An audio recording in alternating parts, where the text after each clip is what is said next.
Hello and welcome to Focus on Africa from BBC World News. The world's biggest meeting of HIV and AIDS experts, activists and policymakers is underway in Melbourne, Australia. It comes at a time of optimism that one of the biggest killers of our time could be put under control. Now, there are 35 million people living with HIV in the world, and about 67% of these are in sub-Saharan Africa. However, there has been a 32% decline in AIDS-related deaths in Africa since 2005.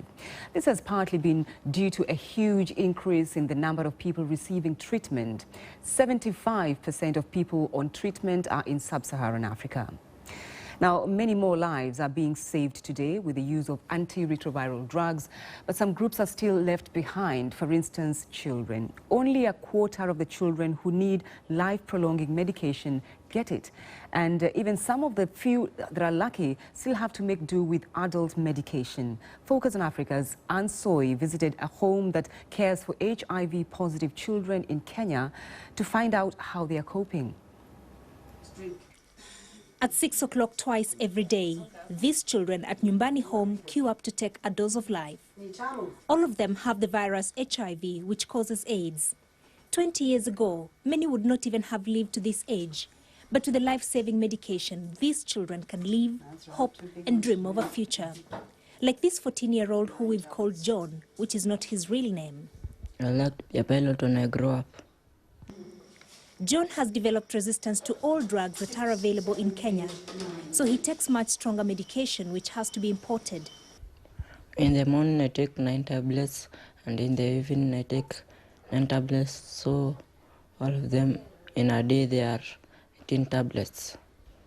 If I was not taking this medicine, I would have been already died. Sister Mary Owen runs the home which takes in children as young as 6 weeks old. When it first opened, the home was more a hospice, bearing up to 3 children every month. Today, Nyumbani is full of life.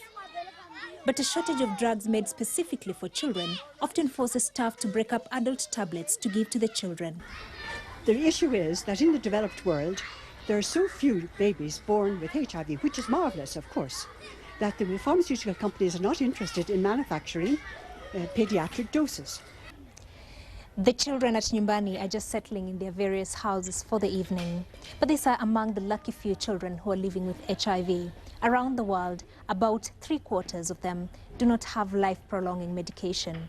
But here, even though they have those drugs, there aren't enough pediatric ARVs formulated for children, and so they have to make do with big, bitter, and hard medicines sometimes. Given this challenge, the focus at the moment is to prevent infection of babies by their mothers. But in sub-Saharan Africa, where 90% of children with HIV live, conflict, low literacy level, and lack of access to healthcare make it unlikely this will happen. And that's why homes like Nyumbani will still be playing a vital role for many years to come. Anne Soy, BBC News, Nairobi.